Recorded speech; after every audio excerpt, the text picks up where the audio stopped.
Ah, here I am back on the Taking It Slow podcast, and it feels like every time I come here, I just don't want to leave because it's just so much fun talking to my dear friend Duju, and I wish I can do it more often. I guess you guys should do that as well. You guys should subscribe, like, and spread the word because I'm not the only guest Duju has on his show, thankfully. There are many more interesting guests he has on, and each has his or her story to share with you.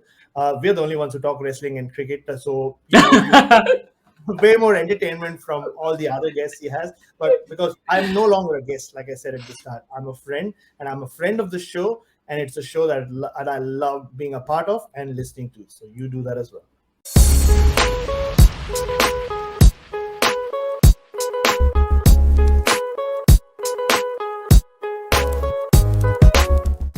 Like I've always said, one of the biggest positives of doing this podcast for over a year is getting to know and getting to meet some phenomenal people, some of whom I can luckily call friends now. One of such people is my guest today. In fact, I should stop calling him a guest now since that feels way too formal. He's more of an honorary member of the pod now. He's the Australian correspondent for CricBuzz by the day, wrestling watcher by night. He's a commentator, he's a radio personality, he's a podcaster, he's the author of the best selling books The Mahi Way and Believe, which are the autobiographies of MSD and Suresh Raina, respectively. He has the most amazing cricket takes on Twitter and probably one of the best human beings I've had the pleasure of knowing. It is an absolute pleasure to welcome back on the Taking It Slow podcast none other than Bharat Sundaresan. Hey man, how are you? Very good, man. As always, you have outdone your introduction from last time. You made me feel like a superhuman, but you just got one thing wrong. I Huh. am a cricket writer by night. I'm a wrestling watcher by day. So yeah, you got the order wrong. Yeah, yeah, like you said, I don't feel like a guest and all. Yeah, like these Yeah. are just really friends catching up on. Absolutely. So, Bharat, too much has happened since the last couple of weeks. So, we decided to do this last week, I guess, but things got postponed. And उस time पे हम सोच रहे थे चलो IPL के ऊपर कुछ बात करते हैं but IPL is in the past now we have too much more news to cover IPL CSK जीता ठीक है बिग डील हो गया अभी अभी इंडिया पाकिस्तान से हार गया आज तक कभी नहीं हुआ इंडिया पाकिस्तान से आगे तो that has to be the national news everywhere the GDP can take care of itself the inflation can take care of itself but the most important topic that needs to be debated every single day is India Pakistan से कैसे हार गया the reaction has been as you would expect it has been over the top no one has even thought of saying कि ठीक है it is a sport it is a game one team has to win one team has to lose but नहीं कैसे हार गए क्या what went wrong so Bharat what went wrong Boss, my phone was filled with messages from relatives and friends about each of whom had his or her theory on why India yeah lost to Pakistan. I didn't reply to any of them. That night, next morning, I woke up. Anyway, the match finished at around 5 a.m. हमारे यहाँ yeah पे. yeah So, slept for a couple of hours, went and dropped Tisha off at school, came hmm. back, slept for a while, took the dog out, and then I just like typed out one message and sent it to all of them. I said, Pakistan just completely outplayed India. What else you Better want me to team. like? It just actually what happened, and a lot of people say Yeah. it can't be that simple. I'm like, well, it's sport. If you want to watch it as sport, then it is as simple as that. And Pakistan just played outstanding cricket, and boss, they deserve to win. They have a better team. They have a better, more well balanced team, so they had to win. So right before the day before the match, I also put out a tweet that the media is underplaying Pakistan big time right now. The Indian media, the Indian circles, they are taking it for granted कि हाँ 12 matches में लगातार हरा है obviously 13th भी हराएंगे but they are a very well drilled team they have people with very well defined roles like your Haris Rauf like Fakhar Zaman like Imad Wasim the opening left arm seamer spinner so they have very well defined roles so they are a pretty good team, but nobody's ready to believe it. And it comes down to how India Pakistan becomes more than a cricket match, and not just on the day and after the game finished, like we've seen in the last few days, Yeah. but even before it. And I've been in that position many times when you have to write a preview for an India Pakistan match. And ever since I came into journalism, they've had one bilateral series. I remember in 2012. That's pretty much it. They played a match Yep. in Ahmedabad, and I think in Chennai. I remember covering a couple of matches during that tour. I think Bangalore as well. But after that, it's only been these ICC events, and it's really not easy writing a preview because you are expected to build up hype, right? Like you're Hmm. expected to build up hype. And the Yep. analogy I always use is it's almost at times it feels like you're organizing this special kick-ass birthday party for someone who really is not good at birthdays, right? But so you put in all that effort, but that as a sports writer that the game doesn't at times deserve that hype. And I'm Hmm. talking about in the past, not this particular game, because India has been so much better than Pakistan as a white ball team. And also, whenever they met in these ICC events, especially in a World Cup, I mean, I was there when they beat India in the Champions Trophy final, but especially in Yep. these ICC World Cup events, World Cups. uh, yeah, Pakistan have either had injuries. They've never really found their mojo as a white ball team. But like you correctly said, as a T20 team, they've benefited a lot from the PSL. I mean, when you sit PSL, in India yes. and talk about how our players have improved because of the IPL, rubbing shoulders with the who's who, playing in front of crowds. The same thing has happened with them. Just because a lot of people in India don't get to see the PSL, you don't get exposed to these names. And it's not just the PSL. Unlike the Indian cricketers, these guys also get to go and play elsewhere. I mean, a lot of them play They in the play in the CPL. CPL. They play in the Yeah, BBL. Some of them, yeah. exactly. I mean, Haris Rauf that you mentioned, he made his name playing for the Melbourne Stars. He really came into his own and caught Pakistan's attention by doing well in the BBL. So Yep. they are a fast improving team. And also that bowling attack. I mean, I said this on a radio show this morning. Like, Pakistan's strong, and it's actually as a cricket fan, it's great to see Pakistan when they have a killer bowling attack, which is what they have right now. I mean, you have Yep. Shaheen Afridi, you have Haris Rauf, you have Hassan Ali, who's actually not done too well.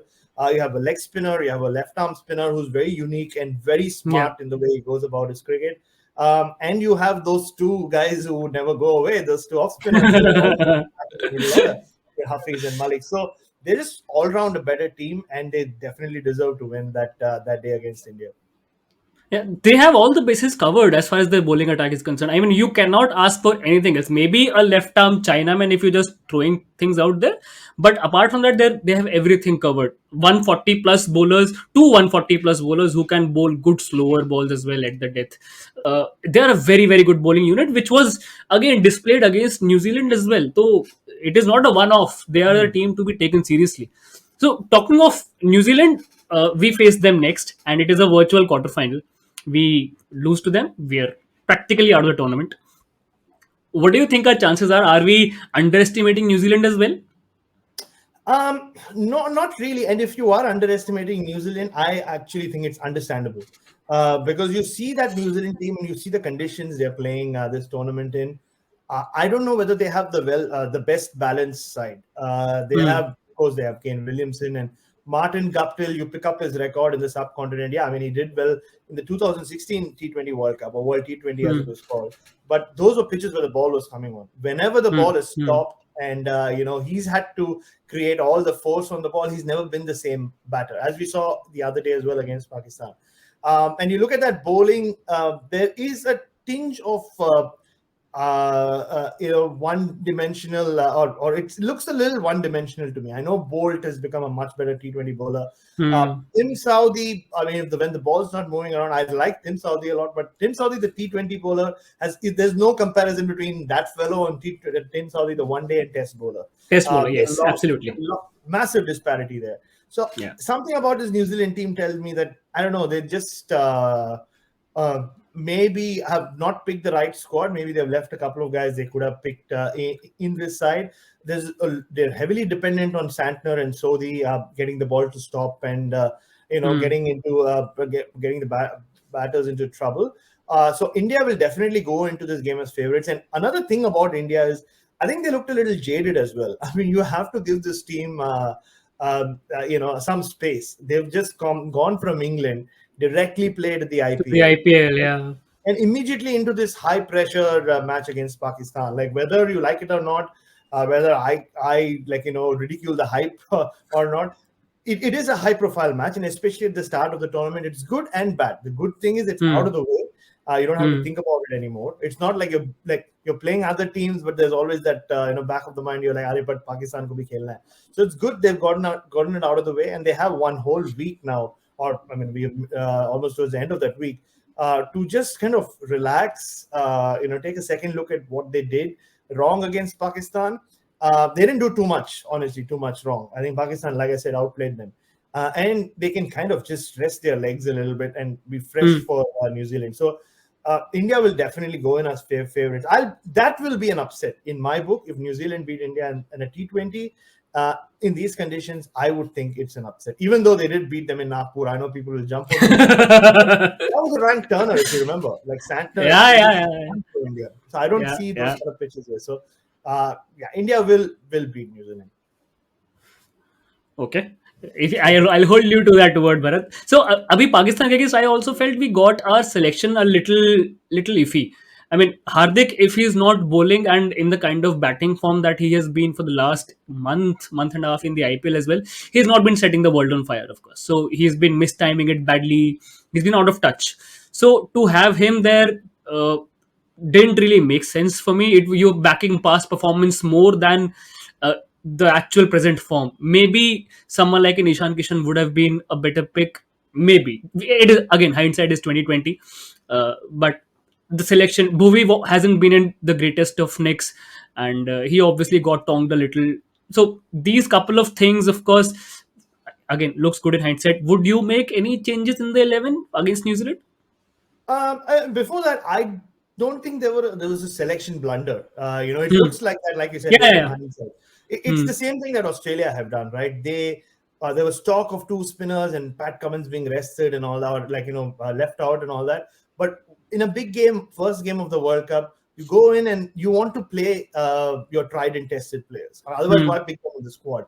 And Bhuvneshwar Kumar, yes, he's not been the same for a while now, but this team has that much confidence and trust in him. And in the first game against Pakistan, I did not expect him not to play.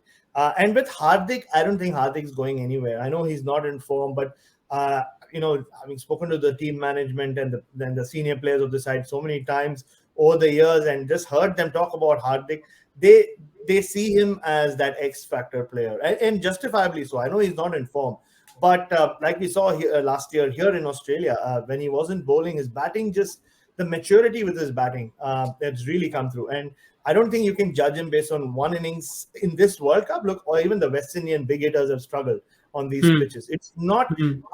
I think these conditions are going to give us some conventional cricket, which is good. I mean, look at the guys who've done well. They've been the conventional batters who, hit straight angles and those kind of batters like Babar Azam, Rizwan, Kohli, Steve Smith, those guys. So I don't think you can just pick on Hardik Pandya. But having said that, now that you've seen what kind of form Bhuvneshwar Kumar is in, and the left-handers in the New Zealand side, I would be shocked if Ashwin doesn't play as the third spinner. And also, I think, but the issue is, I heard just 20 minutes back, someone on social media said Hardik Pandya has started bowling in the nets.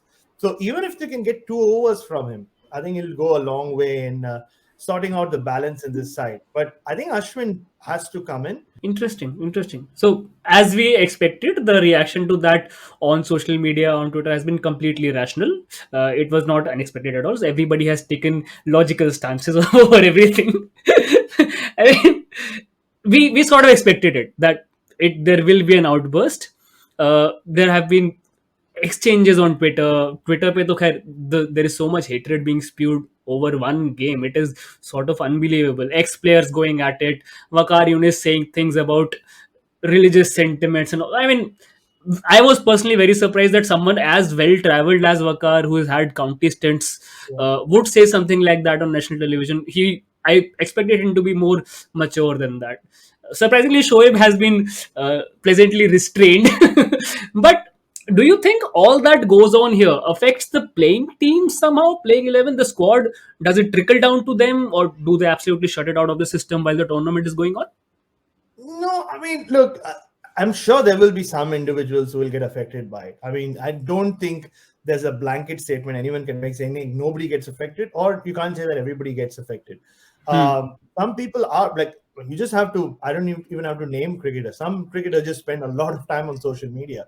Yeah. And you can see the amount that they react to people, and not just to fellow cricketers or fellow ex-cricketers. There are some cricketers, not just in India, around the world, who, like, if some random person says something to them, Kevin Peterson's a great example. Like, he will always, have something to say. Some just take it seriously. Michael Vaughan's the first person who will tell you that uh, Yeah. I mean, he gets social media better than most, in my opinion. Yeah. He doesn't take it seriously. He says whatever is going to get him some traction on social media, and he moves on. He's very thick-skinned on social media. Yeah. But I don't think the team will get affected. And I don't know whether you've seen what Shoaib Akhtar has done, though, in Pakistan. Not, he's done a Piers Morgan by walking out, resigning I from. saw that right before we started recording. Yes, I just saw that. But it had nothing to do with the India-Pakistan. I don't know. Yeah. Actually, I don't know Yeah. what led to it, but that's just classic Shoaib. But yeah, I mean, it's disappointing, and I think it's unfortunate that Twitter in particular is just going from bad to worse. It's just become a vile platform now, where people, anyway, there are no filters. It's always been, there's no accountability for what you say on social media, Yeah. and especially on Twitter. But it's just gone from bad to worse. Like, whether it's religious sentiments or I mean, there's slander and abuse over everything. And you and I look, and it's a personality thing. As someone who's now started tweeting a lot more than I did maybe 2 years ago when I was still in India, I also get a lot of hatred. Like everybody, I think if tomorrow you just went out and said, like, hey, they call me Duju at home, you'll still get abused for that. It's that random these days. It's terrible. And I mean, there shouldn't be abuse, but when there's no accountability, what do you do? So I always say, you live on Twitter, you die on Twitter. So it's not easy, but you have to kind of divorce yourself from social media and realize that it's not the real world. But having said that, if you are a female, and I know a lot of female journalists, the kind of things that they have to deal with, it's just so unfair, and It's sad. horrible. It's It's just disgusting. sad. Yeah, I mean, it shouldn't happen, but yeah, I don't know what else to say, man. Society has just gone from bad to worse, and it reflects on social media. And you almost think, I saw one of my other journalist colleagues tweet this out yesterday, saying, do we really need India-Pakistan matches if this is what it's going to lead to? And yeah, I mean, a lot of money gets made by people who make money from broadcasting India-Pakistan matches and showing other levels of interest in India-Pakistan matches. But but just what it does to society, from what we've seen, the abuse that Mohammad Shami had to deal with, it's just terrible. I mean, and a few weeks ago, you saw what Dan Christian had to deal with after the Yeah. RCB game. Yep. Yep. Yep. Saying stuff about his pregnant wife, and it's Yeah. just, Yeah. Yeah. Yeah. I don't know. I mean, I don't know how further down we're going to sink. I mean, what level we're going to sink to as society. But look, whatever is on social media, it's always just a reflection, like I said earlier, of what happens in the real world. And it's a world that you need to think twice before bringing a child into, is all I'll say. Touche to that, my friend. I completely echo your thoughts on that particular subject. But so, as you were just saying earlier, we used to burn effigies of people. Now we simply go onto their social media handles and blurt out whatever we want to blurt out. You were just saying that you also had to face some of this vile abuse and all. I recently saw that you were speaking on the Quinton de Kock not taking the knee issue. So, for those who haven't, just check out Bharat's stance on that. I honestly felt that was a very balanced and neutral statement that you gave out, but obviously it is a very sensitive topic for a lot of people. Did you face some sort of a backlash on that as well? And as someone who who is not a resident of South Africa, who's not lived there ever, who's probably aware of the history, but maybe doesn't have that context that the locals might have. Does it, one, get overwhelming for you at times to speak on such sensitive topics? B, what level of abuse or rational behavior, so to speak, did you have to face post that?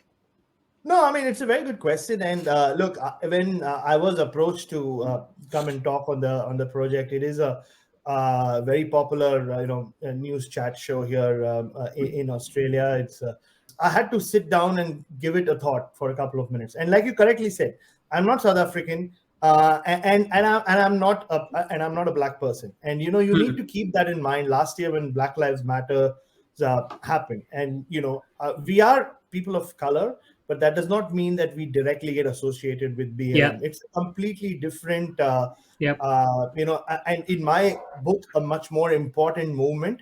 What they've had to endure, Hmm. over the years and over the centuries. I Hmm. don't think we can directly compare. I mean, we've had our own issues with race, but it does not mean we directly compare. Hmm. So, Hmm.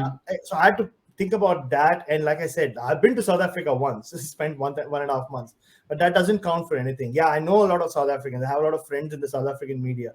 But again, that counts for nothing.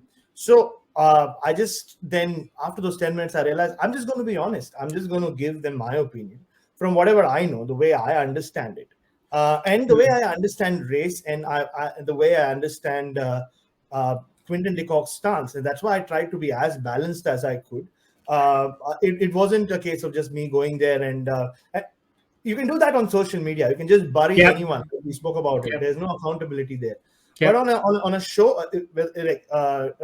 it's the same as me writing an article, right? There, there is accountability. Like, I'm putting my face on TV and talking about something so important. There is accountability. I can't just go out there and say Quinton de Kock is wrong. Like, he's like. Hmm. So that's what I said. Yeah, I mean, he did let his team down, but at the same time, did Cricket South Africa do right with him? I'm not sure. I don't know. I mean, when you give someone just for 5 hours, or some say 90 minutes, to take a call, and what that person's stance has been on this for a while, and he's a senior member of this side. Are you being fair to that person? I don't know. Like, I am no judge Hmm. or jury. Hmm. Hmm. So yeah, that's the best I can do. So I told myself I'll go on there on the show and be honest, and that's what I was this morning again. Like, I was on a couple of radio shows, and one of those shows, it's on social media. I can listen to what I said.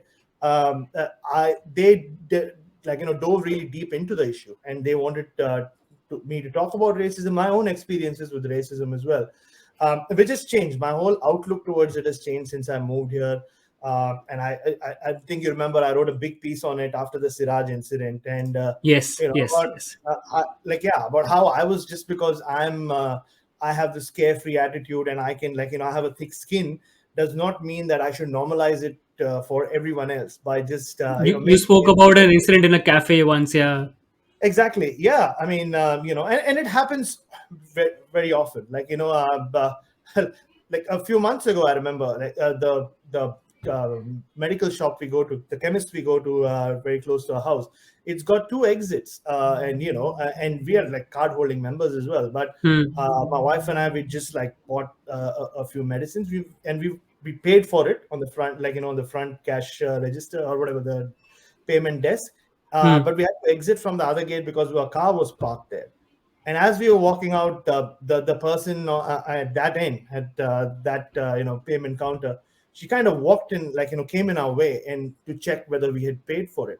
And at that point, and right, you always know where the tone, from the tone, where it's coming from. Hmm. Hmm. And I've been to that shop many times. I've seen many people just walk through. I personally have also walked through many times, but it just, you know, but I just like said something silly and I walked out. And then I told myself, and I told Isha as well, that see, that's where I am wrong. I'm not saying I should have created a scene, but I should have just called her out, called that person out, and said, like, look, whatever you said, like, like, I think you owe me an explanation. Why would you stop me, nobody else, right? Like, why? What is it about me? And if you remember, Michael Holding said that during his wonderful, speech now, which has won him an award, like, on Sky last year, where he said, when a black man walks into a shop, why does he or she get followed around? And that happens a lot, as a person of color in Australia and around the world. And it's just a fact of life, unfortunately. But it's in our power to educate and to spread awareness. And this morning I was asked, what does it mean to you when you see so many people taking the knee? And look, again, Hmm. lives matter. It has nothing to do with Indians, right? Like, and we should show solidarity. And by Indians, I'm not talking about the Indian cricket team here. Don't bury me for that. I know that's what I got. There was some hate mail for that, but I mean, as Indians, as people of color, we support the movement, but don't make it about ourselves. So, and that's what I said. I said, look, by when you see an Australian or an English team taking the knee, it's basically what you feel as a person of color. Yeah, I mean, they're acknowledging that there is something, right? Is it gonna is it gonna change attitudes?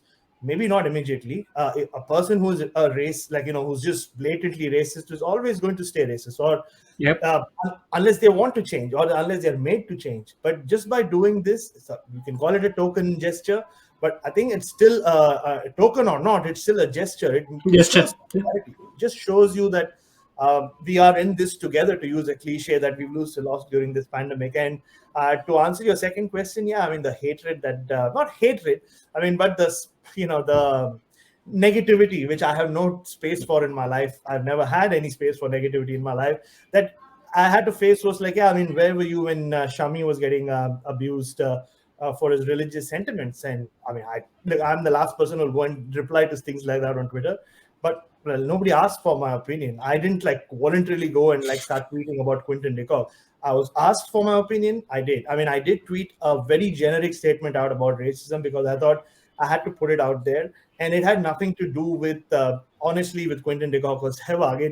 It just kind of not Sehwag, sorry, Shami. It just kind Shami. of fell into place because Isha and I were at the beach the other day, and two ladies, and Yes. that's the thing. Racism comes from ignorance or spite. They just walked up to us and asked us like why we are not of the same color, considering we are both from India. And one of them, I mean, I don't know what to call it, like ignorance or innocence or stupidity, because she said like if it comes down to maintenance. I still don't know what she meant by it. If it was that, then yeah. so, so look, and so my tweet had to do a lot with that. And look, it happens a lot. You're just crossing the road. You're at a red light. Some idiot will shout something from a car, right? Like, what can I do? I mean, he just sped past. And I remember this happened around 11 months back. And I just went on Twitter and I said, and you know me, I'm never going to go all like, Hmm. oh, this is wrong. So I always try to add that a little bit of, like I wouldn't say humor, but I try to make it sound like, look, I can take it in some ways. And I remember I tweeted saying like, at least the next time, why don't you slow down before you abuse me? At least you'll get a smile in return. So it's just one of those things. But there are people out there who face so much worse levels of racism and discrimination and abuse, and not just on the basis of skin color, but on so many things, on basis of gender, on the basis of sexual orientation, and so many other things. And abuse is abuse, whether it's Hmm. race or not. Hmm. And Hmm. when that happens, I think it's our responsibility, if it's directed towards you, to call the person out. In some cases, you don't have the power or the strength to do that, and that's where you need others to show that solidarity, and which is what is happening now with this BLM movement. And there are a number of people who say, ki, why is the Indian team taking a knee? Why are they not speaking about the issues back home, the issues against the minority? And so it is their choice to. Why are they role models for you in the first place? They don't owe you any explanation. They feel strongly about something as a team, they're doing it. Maybe if they don't feel it about something, they won't. Why is it an obligation on anybody who has a national spotlight on them to do what pleases you? If you feel strongly enough about anything, you go out there and make a difference. Why do you expect somebody else to take a stance on your behalf? They might agree, they might not. It is not an obligation on them to speak about anything else. So it is a little weird conversation, in my opinion. Yeah, I mean, it's there'll be no winner in that conversation, right? Yeah. Like, yeah. And what you just said makes a lot of logical sense. But there will be people who say that no, they are role models, or they are superstars because of us. We make them superstars. Like, where will they go without their fans? And that argument also. How do you argue against that as well? So but you're absolutely right. It should come down to what you want to speak out against. Hmm. And it's a cultural thing as well. You can't just point out to some Australian or Englishman or American and say, look at the celebrities there, the amount that they talk about, like, they speak up so much, and Yeah. compare that to India or any country in the subcontinent. It's not that straightforward. There is a lot at stake. and you have your own families. Look, you're not an individual there, like yet. I Hmm. mean, a lot of these cricketers are married, they have kids, or they have parents like you and me. Yeah. So it's not just about just because I'm a celebrity, just because I'm a Hmm. cricketer of now, I'll just go out there and take a stance. Especially in a country like India, where you know the backlash can come from any direction. So you have to think about your family as well. And I mean, if you were in that position, you would think about your family as well at first. Does that mean that and I'm not sitting here and saying that no Indian cricketers should not take any political stance. I mean, some of them are out there doing that. I mean, R. Ashwin has kind of pioneered that. Like, he has Yeah. spoken out against a lot of things. So, Hmm. and that's the only way it's going to change. It'll take one or two, and then maybe if I'm a cricketer in that dressing room, I'll see what happens, and realize that, well, the backlash. I mean, there are more people who are coming out in support of what I'm saying, and that's how it's going to change. But just to have like this blanket statement that no, what's the point of them taking the knee? Hmm. Look, a lot of them play cricket with alongside the West Indian Yeah. cricket, Yeah. South Yeah. Africans, like Yeah. I mean, so. And it all started with the West Indian team last year, right? And like Yes. cricket's Yes. not the first sport to start take the knee, as we well know. It's happened Yes. in other sport as well. So NFL and all. Yeah. exactly, yeah. And now it's not just the Indian team; it's the English team, it's the Australian team. I mean, you can immediately. I don't hear anyone in Australia suddenly say, "Oh, but they've never taken a stance against the indigenous population of Australia." I don't think it works like that. Like, just because you take a stance for one thing does not mean that you don't take a stance for Hmm. something else. And similarly, I mean, on the Quinton de Kock issue, and I said that on the show as well. I said, just because you don't take the knee does not make you a racist. It does not. Hmm. That's not how straightforward it is. So it's it is like that, man. It is. There's so much gray to this. It's people think, yes. I mean, when it comes to racism, being a racist, it's just either black or white, or like you are a racist or you're not. But when it comes to supporting a movement against it, I think there is gray. It's A just lot matter of what. gray. Yes. Wow. I honestly don't know how to segue from this, what we've spoken about, to wrestling. Well, if anyone can, you and I can. So this isn't a surprise for anybody who's watching. Both of us are absolute wrestling nerds. We still follow wrestling. We still love it to the core. Within your tight schedule, are you still watching wrestling on a day-to-day basis, or you're still keeping in touch with it through forums, through YouTube highlights, etc.? No, I don't. Very rarely. I think in a week I get to see one show. So I'll watch a little bit of Raw. It depends. The timings are good. So Hmm. Hmm. Hmm. generally we get Raw on Tuesday morning here, and it's at Hmm. a lovely timing. It's around 10:30 a.m. for me.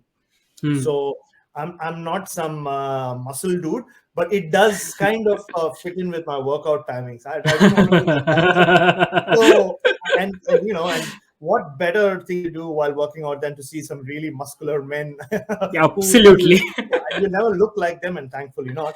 But so I watch a little bit of Raw and Dynamite that way by having it on TV, but watching a whole show of even 2 hours of Dynamite, I really don't think it's possible these days for anyone with a job. And even though I work Hmm. from home mainly, Hmm. so Hmm. Hmm. I mean, SmackDown and the Rampage, I struggle because it's on a Saturday here, and I don't. Saturday is when I try and be a good husband. I won't be watching cricket if I sit in front of the TV and watch wrestling. I don't think Isha will appreciate it. So I don't do that. But I do. I mean, I read a lot about it. As you well know, I listen to a lot of podcasts, Hmm. Hmm. and I like you. I love the business side of things as well. So I always keep on top of what's happening. I mean, there are even some wrestlers that I know their names, but I've never seen them wrestle. But I know what their gimmick is and what they do. Hmm. So Hmm. Hmm. that's my link. I mean, that's how I keep my link alive with wrestling. Nice. So we are in the middle of this supposed ratings war or wrestling war. I know it has been overhyped to the hilt. Uh, we let's face it, we are not in the middle of a war. WWE has been there for 30 years. It's not going away anytime soon. AEW is in its second year. It is going to take it. It is showing promising signs, but it is going to take a long time before they actually start competing with WWE as far as the actual metrics that are concerned. So the actual metrics is the number of viewers that they pull in, the types of deals that they bring in, the types of partners that collaborate with them, etc., etc. Their worldwide reach. So as of now, if you go out on the road, for a layman, wrestling is WWE. They won't know of AEW at all, be it in Australia, be it in India. Maybe in the US, some of them might, because CM Punk is back, Daniel Bryan is back, etc., etc. They've tried to create a buzz, but they are not even close to competing with WWE. Let's face the facts. Keeping that aside, if we talk about the quality of products that the companies are putting out, do you feel that AEW is putting out a better product, wrestling product, compared to WWE over the last year or 2 years? No, I mean, without a doubt. I think they're putting out a better product for an audience who understands wrestling and who wants to watch pro Hmm. wrestling. But if you want sports entertainment, I think WWE will always be the leaders. Like, they'll be so far ahead with sports entertainment. And it's almost a different format. It's still wrestlers. I mean, it's still some high quality wrestlers there as well, who do everything that you and I like to see. But it's almost, I mean, it's a different approach. Like, we speak a lot about approaches in cricket as well, right? Yeah, But yeah. there's no right or wrong. I think AEW, a lot of people just jump on the AEW bandwagon also because it kind of reminds them of a little bit, not too much, of what pro wrestling used to be in the 90s. And I think so that leads them to the automatic conclusion that there is a war, or they are competition to WWE. There's no comparison, like you said. I mean, globally, the reach that WWE has, the amount of money that they make. I mean, yes, Yeah. Tony Khan might have more money, but the amount that he rakes in on a daily basis, I mean, there's no comparison, and there will be no comparison maybe ever, but for many, many years to come. And like you said, they have a 40-year head start as well, WWE over AEW.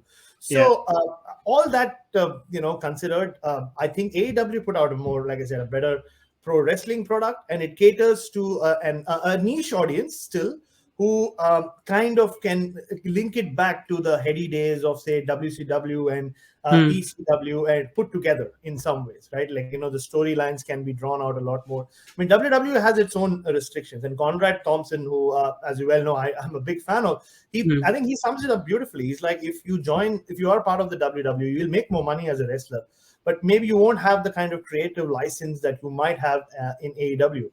It's a choice you make. What do you want? Do you want a better life for your family where, there's definitely more money and you'll grow because that company is so big? Or do you want more say on your gimmick, on your creatives? So I think it really boils down to that. And similarly with the product, I mean, WWE was really, taken to task for having zombies at a pay-per-view. But then I had this debate with the 8-year-old me. The first time I saw wrestling was Undertaker and Papa Shango, and I got attracted to it. Like, dead man versus some voodoo man. Like, think about it. That's who they were. That's cool to an 8-year-old. Yeah. Exactly. Yeah. So that's what they I'm not saying they're catering to an 8-year-old, but there is still an 8-year-old who will watch that and want to keep watching that, and who will maybe continue watching it for the next 30 years, like you and I have. So 28 years. I'm not 38. I'm 38. This is in the mid 30s. You have to be careful. Like, huge difference. Huge difference, yes. As you well know. So I think that's the big difference between AEW and WWE. I honestly get entertained by both. I'm not one who'll take sides. There are some bits of some parts of WWE I really like. There are some bits of AEW which I don't get. Some bits of AEW are very Americanized. Like, I mean, so not Americanized. They're too catered to an American audience currently. And I mean, look, I understand American pop culture to an extent. And I'll give you a good example. Like, Eddie Kingston's supposed to be this promo king and all that, but half the time I can't relate with what he's saying. And that's just me. I mean, I'm sure there are thousands in India who know exactly what Eddie Kingston is saying. But there are other characters as well like that who I can't relate with. Similarly, there are some characters in WWE who I can't relate with. So I'm there, like, paying money for my subscription, and I'm saying entertain me. Like, whether it's WWE or AEW, or tomorrow if I get time to watch Impact or whatever it is, if I'm entertained for those 15-20 minutes that I watch wrestling, I'm happy. It doesn't matter who's winning or, who has better product. Fair enough. So talking about your point that you mentioned, you want to be entertained, you want to be treated well as an audience. I want to pick up that aspect from my perspective as well. Hmm. So I know it is not catered towards a person who is aged 33. It is catered more towards kids. I am Yeah. 33, yes. Yeah. So it is catered more towards kids. I understand that, but I expect them to at least not insult my intelligence to an extent, to make sense in an overarching manner and put out a good watchable product. Here is where I find my problems with WWE. WWE, in my opinion, wants moments that look cool, that will attract clicks or highlights on the YouTube channel, or will generate engagement on the social media. They are very much into moments, but not into long term storytelling or long term making storylines, etc., which is something that AEW do really really well. In WWE, half of the time they do things just for the sake of it. In AEW, every single thing that they do matters. So they ask you to pay attention to their product, and if you as a consumer are paying attention to their product, they will reward you. WWE say that we are not a wrestling company, we are an entertainment company. They compare themselves to Marvel. Yeah. That we are putting out content. We are a multimedia company. We produce movies. We put out content. We are not a wrestling company. Correct. But they could not be further away from Marvel as far as paying attention to nuance is concerned. Like Marvel puts in those Easter eggs, they reward you as a watcher. They reward you as a consumer of their product if you pay attention. WWE does not do that. SummerSlam this year was their version of WrestleMania, right? Hmm. What were the headlining matches on SummerSlam? Roman versus Cena, the biggest match that they could have put on. Hmm. Roman and Cena have so much history to fall back on. You remember the promo from 2016 or Of 2017 course. where Yeah. Yeah. Yeah. Of course. both of them just went at it. Yeah. At that point of time, Roman was a struggling baby face and Cena was the veteran who came on. They could have fallen back on that and on their history there. Roman is now the biggest player in the yard, and he could have challenged Cena.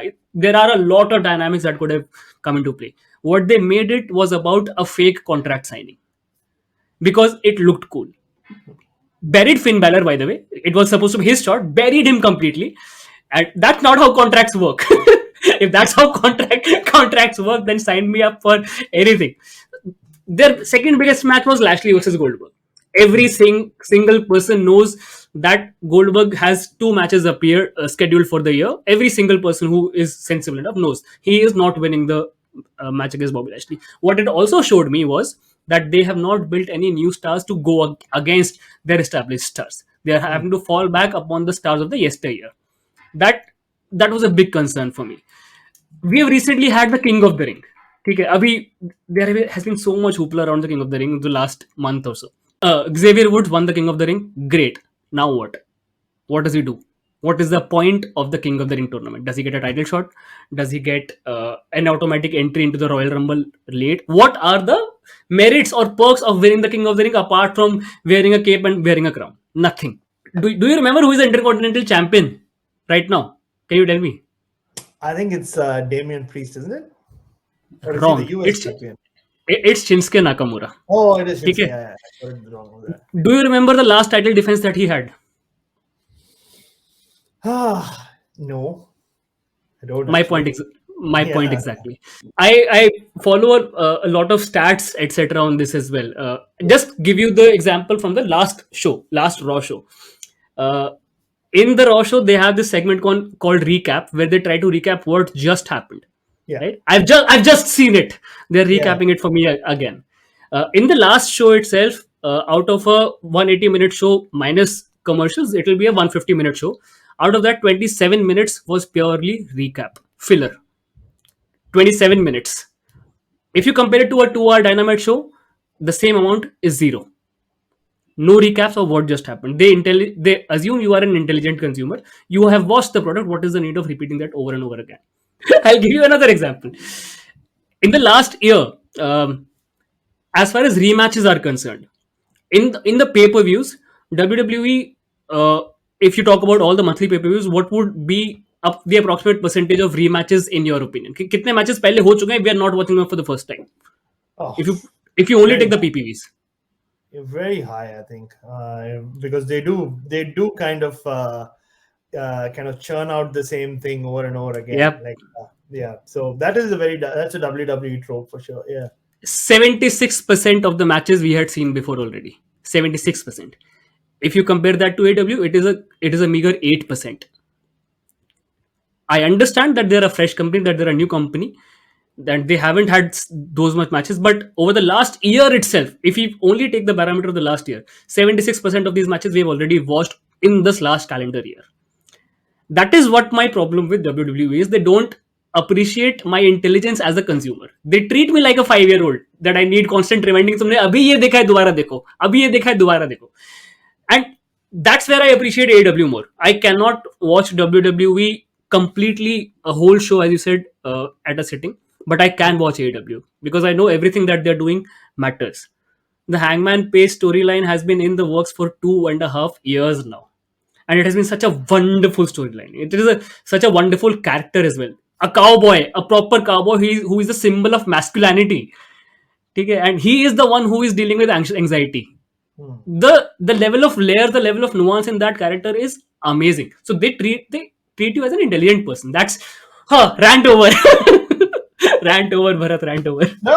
I mean, you sounded like absolutely like a proper a wrestling fan, and it's because of people like you that the industry is still alive, and that's why there's hope for new companies to come through. But I Yeah. think you touched upon. We kind of agreed on the same thing, but Hmm. we just got to the same point for using different routes. Because, like you correctly said, AEW is for a smart fan. It is for a fan who understands this. He understands storylines, and which is why I compared it to wrestling from the 90s when there were Hmm. storylines. I mean, WCW had Sting not say anything and just rock out. NWO versus Sting. Yeah. Exactly, the whole Crow Sting when he was like was just sit in the rafters, Hmm. and he's still going strong at 62 using the same character. So I think you cater to a smart fan. Hmm. Whereas the WWE is so big that they're catering more to a casual fan. I mean, if it's the recaps that you talk about, the big names that they're always putting out there, it's like if I don't know much about wrestling, but I know a little bit about John Cena or Roman Reigns or some of the big stars. I mean, I saw the Tyson Fury fight. I mean, who was Hmm. the one Hmm. who Hmm. introduced Tyson Fury? WWE. It was Yes. Big E, right? Like, Yeah. so for the biggest fight of the year. So it was Big Hmm. E kind of doing his New Day gimmick. And, Hmm. kind of, he wasn't at the venue, but he was Yeah. introducing him in the video package to the ring. So WWE is like, like we've said this before on the show as well. I mean, they are to wrestling what the Coke is to cola or Pepsi is to cola. And that I don't see it changing globally for a long, long time to come, unless Vince does sell. Even if Vince McMahon does sell his company, like a lot of people think he's going to sell to Disney. So I think there is a massive difference there. I mean, there's a fan aspect of it, and then there's the business aspect of it. And I think WWE do the business aspect of it better than anyone. I mean, it's very similar to without taking names, there are some certain Hmm. news anchors in India who people Yeah. despise, right? Like, people are like, how can he do this? How can he do that? Why is he still relevant? Because he still gets the TRPs. People, whoever they are, still He knows his watch it. TG. Yeah. Exactly. And he sells the product that, they seem to be paying money for, and which is Hmm. exactly what WWE do. And I think Eric Bischoff makes, because he understands the business side of it, he makes this point really well.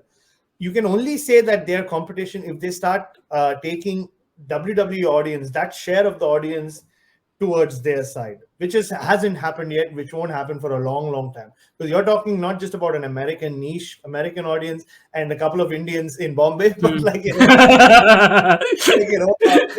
that's the big difference. So the business side of it, I think WWE get it right. I mean, look, just to going to Saudi Arabia for one night, they made Hmm. more Hmm. money in Hmm. one night than what Yeah. AEW will make or I mean, maybe it'll take them a couple of years to make that money. It's like Yeah. $50 million or something. Yeah. And they are a public limited company. They have shareholders who they need to please. So you and I are not their biggest concern. And if you and I Hmm. walk away and we go towards AEW, there are still millions of people who still are their niche, like, audience, who are not as invested in wrestling as you and I are, who are not Hmm. looking for that 2.5 year story line or story graph. Like, Hmm. if I see someone today and in 3 weeks you're telling me he's in a title match, like, okay, that's the only, like, mental capacity I have for a storyline. So I think that's a big difference. I mean, that's a big difference. I mean, AAW is what the independent scene was from what people say, hum to America mein nahi dekhe independent scene, correct. Was back then. And what WCW was initially, before it kind of also fell away, right? Like initially, when Eric Bischoff was running the show and they went head to head, he used these tropes to really push WWE. Right now, whatever AEW is doing, I know there's been talk that, oh, this will push WWE to change what they're doing. I don't see that happening. And I think he made a very good point the other day, Eric, on his podcast. He said that rather than people are talking about, oh, WWE, like, forced their way into Rampage time, they extended half an hour of SmackDown. But it was not on the main Fox channel. That was like, in one of the... Comparing ratings at this point of time is absolutely pointless. I completely get that. And if anything, and this is what Eric said, like by doing that, they forced AEW's hand. They pushed CM Punk into the opening match of the show. So who won there, right? Like, and so they know how to play this game better than, I mean, Vince McMahon knows how to play this game. Like, he's done it. He changed wrestling, right, in the 80s and 90s. So the business side of it, I think will always be on top. But for a smart fan, for people like you and me, we should be glad that there is AEW. Right? There are two products, yes. Exactly. Yes. Like, see, when it's WrestleMania, how much ever you hate, you will watch. You will watch WrestleMania. You will still watch it. And and Royal Rumble, I'm sure you're going to watch it. So I think absolutely, So I think we should just be glad that there is someone like Tony Khan doing it. Thank you for taking time out, bhai. Lovely speaking to you as always. I'm so sorry I had to like aage piche. Not at all. Thank you, bhai.